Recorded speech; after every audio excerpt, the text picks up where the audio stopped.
మీరు చెప్పే హయ్యర్ కాన్షియస్‌ని మీరు ఇన్వైట్ చేయడం గానీ, అంటే మీరు ఆవాహించుకుంటారా హయ్యర్ కాన్షియస్‌ని? లేదండి. జనరల్‌గా ఏం జరుగుతుందంటే ఇందులో 2 రకాల ప్రాసెస్‌లుంటాయి. ఈ ఎస్‌సీఏ మెథడ్‌లో.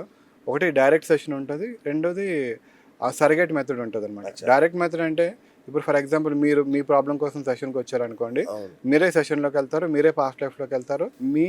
మీకు సంబంధించిన మాస్టర్స్ గానీ, గురువులు గానీ, అమ్మవార్లు గానీ ఎవరైనా ఉంటే హ్మ్. వాళ్ళు మీకు గైడెన్స్ ఇవ్వడానికొస్తారు. మీ ద్వారా మాట్లాడతారు. ఓకే. ఆ ట్రాన్స్ స్టేట్‌లో ఉండేటప్పుడు. ఓకే. అలాగే సర్రగేట్ మెథడ్ తీసుకుంటే ఎవరైతే ఎక్స్‌పీరియన్స్డ్ పీపుల్ ఉంటారో వాళ్ళు వెళ్తారు. క్లయింట్ మామూలుగా ఆన్‌లైన్‌లో జూమ్ కాల్‌లో నేను మాట్లాడుతూ ఉంటా. క్లయింటు మాట్లాడుతూ ఉంటారు. ఈ సర్రగేట్ పర్సన్ పడుకొని ట్రాన్స్‌లోకి వెళ్ళి వాళ్ళ పాస్ట్ లైఫ్‌ని యాక్సెస్ చేయడం.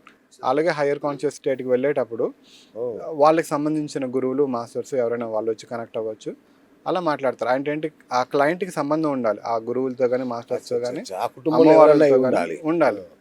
ఎక్కువగా అమ్మవార్లు వాళ్ళు కూడా వచ్చి అచ్చచ్చా! మాట్లాడుతుంటారనమాట. ఓకే. సో, వచ్చి వాళ్ళకి గైడెన్స్ ఇచ్చి వెళ్తూ ఉంటారండి. హ్మ్. అది. అంటే ఇప్పుడు మరి అంటే విదేశాల్లో ఉన్న వాళ్ళ కోసమా ఇది? అంటే ఇక్కడ ఉన్న వాళ్ళైతే డైరెక్ట్‌గా వాళ్ళనే మీరు ట్రాన్స్‌లోకి పంపిస్తారు గదా! అంటే విదేశాల కోసం అని కాదండి. ఈ ప్రాసెస్‌లో ఇప్పుడు మనకి టెక్నాలజీ ఎంతైతే బాగా పెరిగిందో, ఇప్పుడు ఏఐ కూడా వచ్చేసిందండి అవునవును. కదా!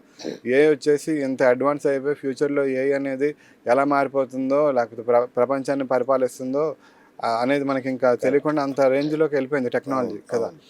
సో, అంతే రేంజ్‌లోకి మరి స్పిరిచువాలిటీ కూడా డెవలప్ అవ్వాలని ఇలాంటి అంతే గదా! టెక్నిక్స్ వచ్చాయి. ఓకే. అచ్చచ్చా! ఓకే. ఓకే. అయితే మేము ఇది కేవలం విదేశాల్లో వాళ్ళ కోసమనే కాదండి. ఇప్పుడు నేనుండే ప్లేస్‌లోనే కనీసం కొద్ది దూరంలో ఉన్నా సరే ఓహో! ఆన్‌లైన్ సెషన్సే సజెస్ట్ చేస్తాననమాట. అచ్చచ్చా! అవునా! ఎందుకంటే ఓకే. వాళ్ళకి ఈజీగా ఉంటుంది. కరెక్ట్. ప్రైవసీ ఉంటుంది. అవును. అలాగే సెషన్ అనేది సర్గేట్ వేరే ప్లేస్‌లో ఉండొచ్చు. నేనిక్కడ ఉండొచ్చు.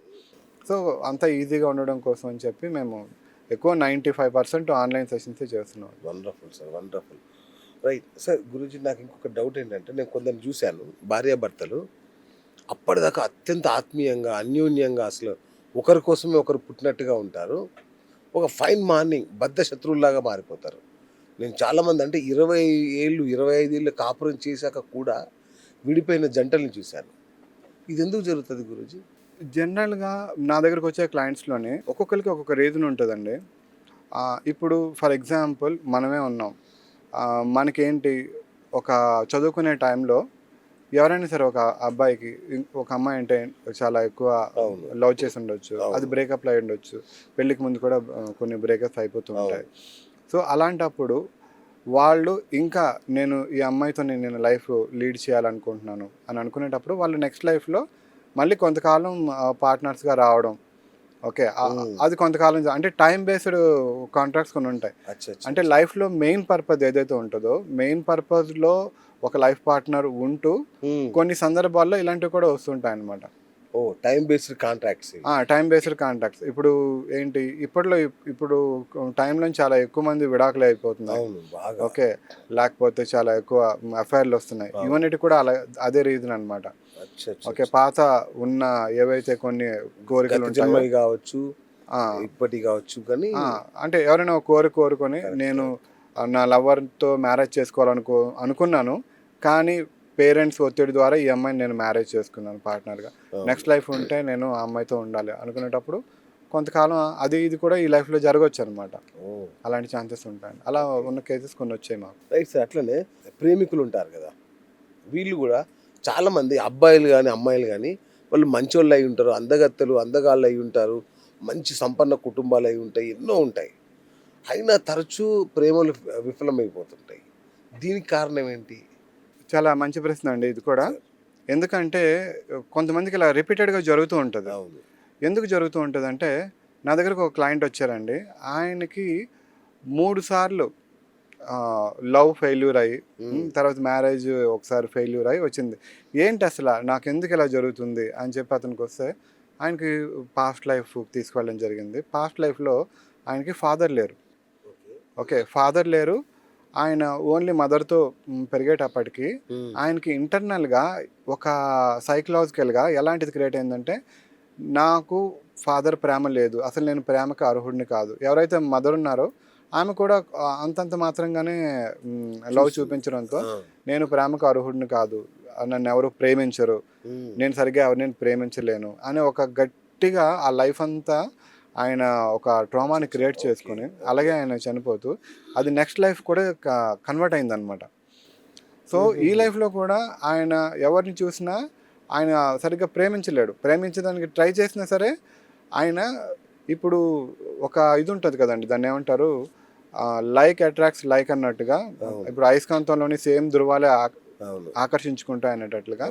సో మనం ఎలాంటి ఫ్రీక్వెన్సీలో ఉంటామో అలాంటి ఫ్రీక్వెన్సీ వైబ్రేషన్ మనం అట్రాక్ట్ చేస్తాం. ఇప్పుడు రేడియోలో ఏదైతే మనం ఒక ఫ్రీక్వెన్సీని మ్యాచ్ చేస్తామో అదే ఫ్రీక్వెన్సీ మాత్రమే ఎలా రీచ్ అవుతుందో అలాగా ఎవరైతే ఎలాంటి థాట్స్తో ఉంటారో వాళ్ళకి అలాంటి థాట్స్ అలాంటి సంబంధం ఉన్న వాళ్ళే కనెక్ట్ అవుతూ ఉంటారు.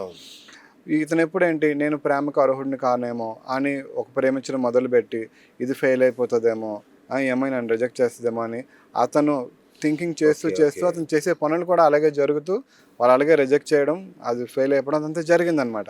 సబ్ కాన్షియస్ మైండ్లో రికార్డ్ అయిపోయింది మొత్తం. అవును, అది ఎప్పటి నుంచి ఒక ముందు లైఫ్ నుంచి రికార్డ్ అవుతూ వచ్చింది. సో ఇదంతా తెలుసుకొని ఆయనకి చాలా బాగా దీన్ని నువ్వు బయటకు రావాలంటే ఏం చేయాలి, ఎలా చేయాలి, ఆయనకి కరెక్ట్గా కౌన్సిలింగ్ ఇచ్చి అలాంటి నుంచి నువ్వు బయటకు రావడానికి చేయాల్సిన యాక్టివిటీస్ ఏంటి, ఆయనకి చేసి ఆయనకున్న ఆ నెగిటివ్ ట్రామాస్ని వాటన్నిటిని రిలీజ్ చేసి అవన్నీ చేసి ఆయనకి సెట్ చేయడం జరిగింది. తర్వాత నుంచి ఆయన అందరినీ ఎలా లవ్ చేయాలి ఏంటి అదంతటిని చేసుకుంటూ ఇప్పుడు చాలా బాగుంది. ఇప్పుడు సెట్ అయ్యారండి. నాకు ఎన్నాళ్ళ నుంచో వేధిస్తున్న ప్రశ్న గురుగారు ఇది. అన్న తమ్ముడు, అక్క చెల్లెలు, లేదంటే అన్న తమ్ముడు అల్లా చెల్లెలు ఒకే కుటుంబంలో రక్తం పంచుకొని పుట్టిన వీళ్ళు ఆస్తుల కోసము ఇంకేదో చిన్న చిన్న పట్టుదలల కోసము బద్ధ శత్రువులు, అసలు మామూలు శత్రుత్వాలు కాదు.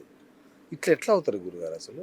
ఇప్పుడు మనకి ఒక ఫ్యామిలీ క్రియేట్ అయింది అంటే ఇప్పుడు ఈ ఫ్యామిలీలోనే ఒకరికొకరు ఏవైతే కాంట్రాక్ట్స్ పెట్టుకుంటారో ఇవన్నీ మనకు ముందు అనుకున్నట్లుగా ఆ ప్రీవియస్ లైఫ్లో ఉన్న వాటి బట్టి వస్తారు కదా.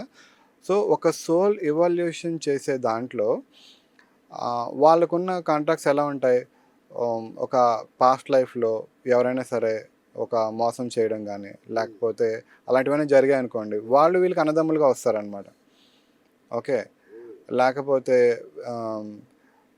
ఒక పర్సన్ ఎక్కువ మందికి మోసం చేశారనుకోండి, అతను వాళ్ళందరూ కలిపి ఇతని మీద ఆ కర్మని సంపూర్ణం చేసుకోవడం కోసం, ఆ కర్మ ఇతను కూడా తెలుసుకోవడం కోసం ఒకళ్ళ అన్నీలాగా తమ్ముడిలాగా లేకపోతే వైఫ్ అండ్ హస్బెండ్ లాగా లేకపోతే మదరు ఫాదర్ లాగా వచ్చి వాటిని ఫుల్ఫిల్ చేస్తూ ఉంటారు.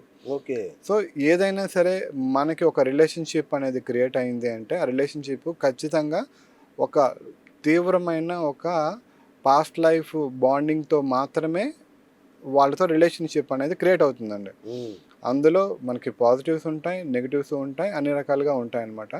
సో మనకి ఏదైతే మనం బ్లూ ప్రింట్లో మనం పెట్టుకొని వస్తామో దాని ప్రకారం ఇక్కడ కొన్ని ఫ్యామిలీస్లో ఇలా జరుగుతూ ఉంటుందండి.